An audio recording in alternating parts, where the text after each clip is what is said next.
is that the Supreme Court is the highest court. Their decision is binding.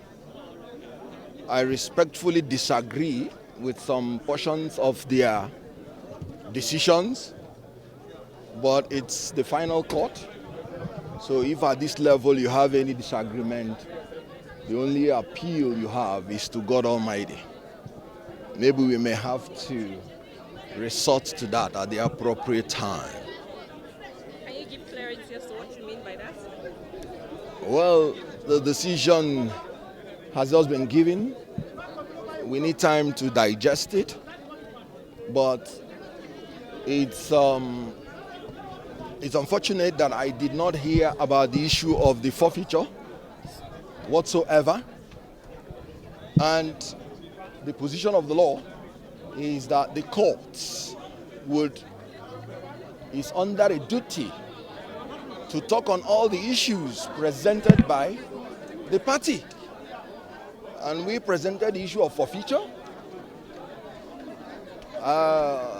as a fine imposed on the second respondent for the proceeds of narcotics and money laundering by the District Court of Illinois.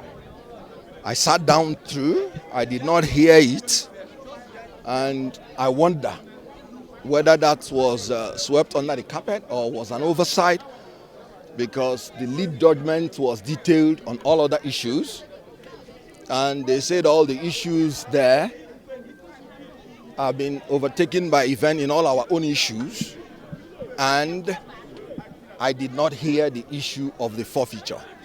And so that's why I said I disagree respectfully, even though the decision is binding. How about the 10% issue has also been laid to rest?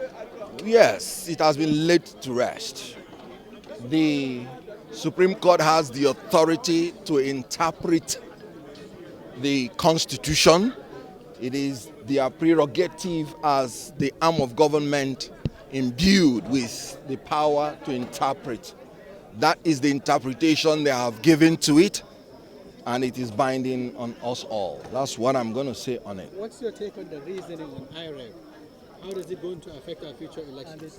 That is very interesting, because the only paragraph the Supreme Court brought to the notice of the world, which was quite interesting, is that even the Supreme Court agreed that non-uploading of the result on IREV reduced the confidence of the people in the election.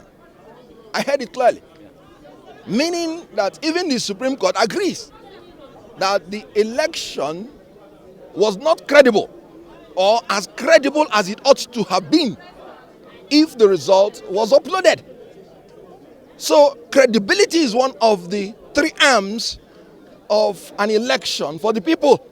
Free, fair, and credible. Credible means believable. Why shut out the people for the right the law has given unto them?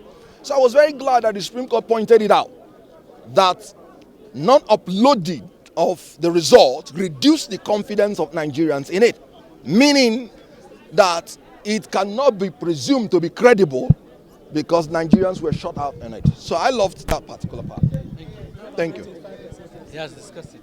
Thank you. Thank you.